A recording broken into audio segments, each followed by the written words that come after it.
J'ai beaucoup de respect pour le Coliseum. Mais ça, c'est un stade. Oui, c'est clair. C'est un petit peu trop tôt pour déjeuner.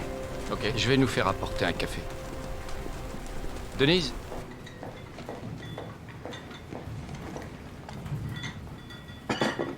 Merci, Denise. Merci. C'est son anniversaire. Et je dois lui trouver un cadeau, mais d'ordinaire, c'est elle qui se charge de ça pour moi, alors. Tu auras une idée? Une écharpe? En mohair, un truc chaud? Non, je dirais plus une espèce de foulard pour faire joli. Ah. Et où je pourrais lui acheter un truc comme ça? John, sans vouloir t'offenser, c'est la 2e année que je perds en 5 matchs, alors tu peux lui acheter un marteau-piqueur. Ouais.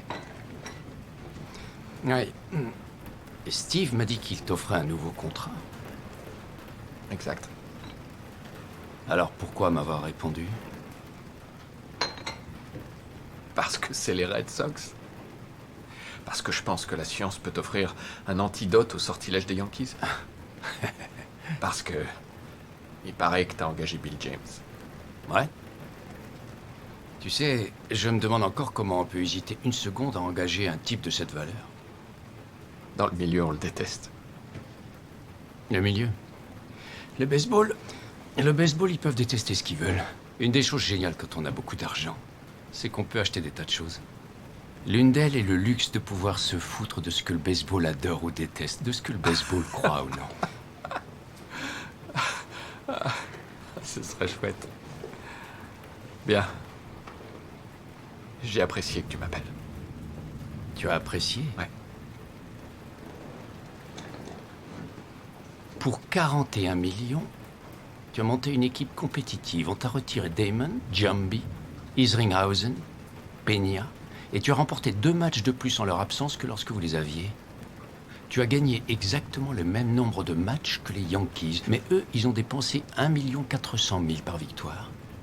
Toi, tu as dépensé seulement 270 000 $. Je sais que tu t'en prends plein la tête, mais tu sais, Billy, le premier qui traverse le mur, c'est toujours lui qui morfle. Toujours. Ça remet pas seulement en cause une façon de faire ce business. Bien sûr, dans leurs esprits, c'est tout ce jeu qui est remis en cause. Mais en réalité, ça remet en cause leur gagne-pain, ça remet en cause leurs emplois, ça remet en cause toute leur routine. Et chaque fois que ça arrive, que ce soit un gouvernement, une entreprise privée ou quoi que ce soit, les personnes qui tiennent les rênes, ceux qui ont la main sur la télécommande, ils nous pètent une durite. Ce que je veux dire, c'est qu'à l'heure actuelle, ceux qui refusent de remettre à plat leur équipe pour la reconstruire en se servant de ton modèle, ce sont des dinosaures. Ils auront leur cul scotché dans leur fauteuil à la fin de la saison pour regarder les Red Sox remporter le championnat.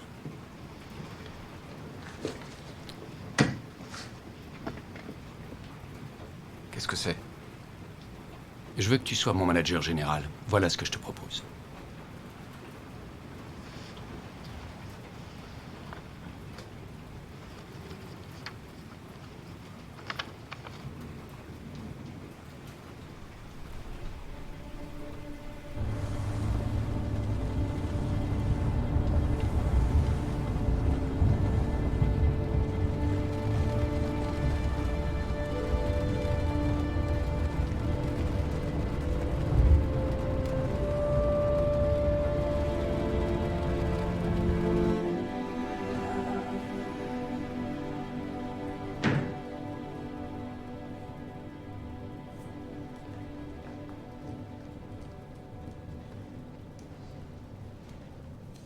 Flex?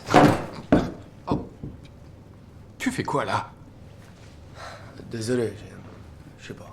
C'était quoi ce délire? Quel clan, je te jure.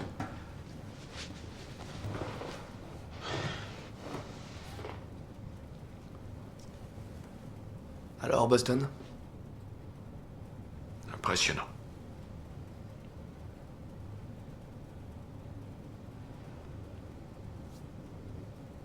Henry vous a fait une bonne offre au moins? Aucune importance. Combien? Aucune importance. Combien? Aucune importance. Combien?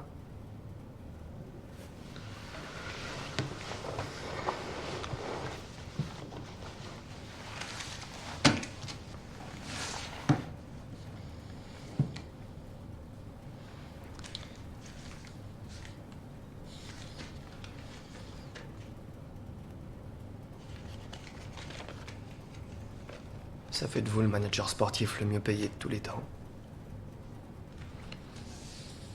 Et alors?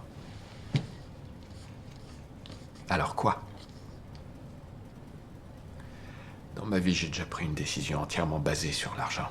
Et je me suis juré de plus recommencer. Vous ne faites pas ça pour l'argent. Non? Non? Vous faites ça pour ce que l'argent signifie. Et il signifie la même chose que pour un joueur qui se fait beaucoup d'argent. Qu'il le mérite.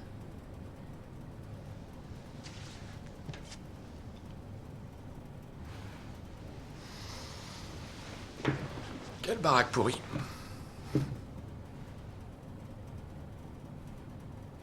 Je voulais vraiment gagner ici.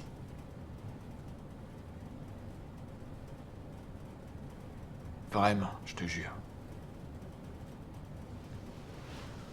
Je crois que c'est une belle victoire. Pete, on a perdu. On a perdu. Ça fait que quelques jours, vous devez vous laisser le temps de vous en remettre. Non, je me remets pas de ce genre de choses.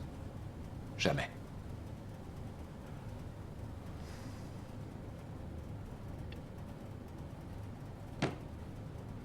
Venez avec moi à la vidéo.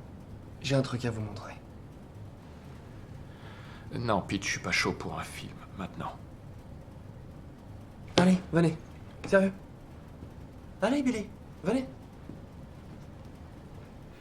Les Hawks de Visalia et notre receveur de 110 kilos, Jeremy Brown, qui, comme vous le savez, a peur de courir jusqu'à la deuxième base. C'est un match joué il y a 6 semaines. Le 34 va lui lancer une balle rapide, et Jérémy va la frapper au fond du champ centre. C'est là que ça devient vraiment intéressant.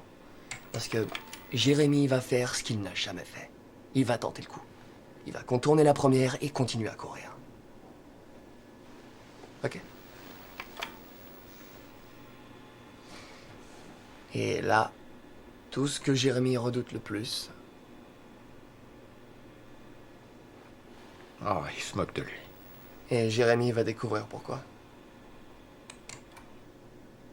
Jérémy va se rendre compte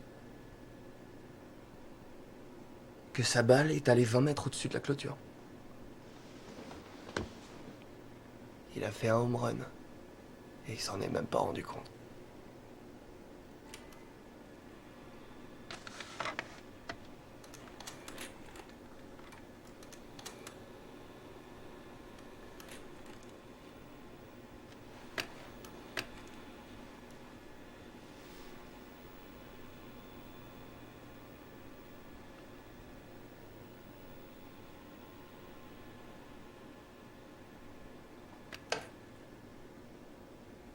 Oh mon Dieu. Comment ne pas tomber amoureux du baseball?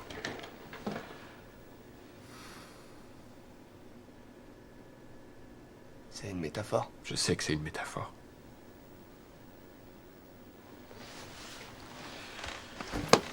Ok.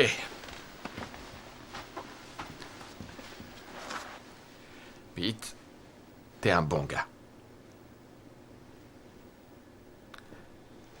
Je t'appelle.